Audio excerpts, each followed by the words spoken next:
এই ছবি মুক্তির আগেই দীপিকা পাড়ুকোন বলেছিলেন, এখনো পর্যন্ত তিনি যে ছবিতে অভিনয় করেছেন তার মধ্যে রসায়ন দেখা যাবে ফাইটার ছবিতে হৃতিক রোশনের সঙ্গে। সেই ছবির ট্রেলার মুক্তি পেল। সেখানে কতটা থাকল দেশাত্মবোধ আর কতটাই বা থাকল হৃতিক দীপিকার সমীকরণের ঝলক। এই ছবি বায়ু সেনার একটি বিশেষ মিশনকে নিয়ে তৈরি।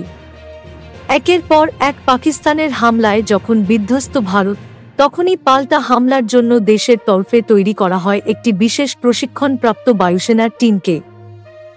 আর তাদের প্রধান প্রশিক্ষকের ভূমিকায় দেখা যাবে অনিল কপুরকে। তার মতে, যুদ্ধ জেতার জন্য কেবল যুদ্ধনীতি নয়, প্রয়োজন টিমের মধ্যে বন্ধুত্ব। আর সেই বন্ধুত্বের ঝলকি দেখা যায় ট্রেলারে।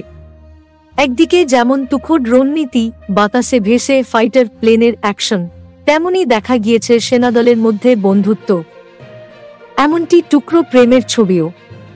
তবে এই ছবির টিজারে হৃতিক দীপিকার যে ঘনিষ্ঠ রসায়ন দেখা গিয়েছিল, ট্রেলারে তা দেখা গেল না। এতে অবশ্য দর্শকদের উত্তেজনা বাড়ল, এ কথা বলাই যায়। চলতি বছরের ২৬ জানুয়ারি মুক্তি পাবে এই ছবি। আর প্রজাতন্ত্র দিবসের দিনে মুক্তি পাওয়া দেশাত্মবোধক এই ছবি নিয়ে দর্শকদের যথেষ্ট প্রত্যাশা রয়েছে।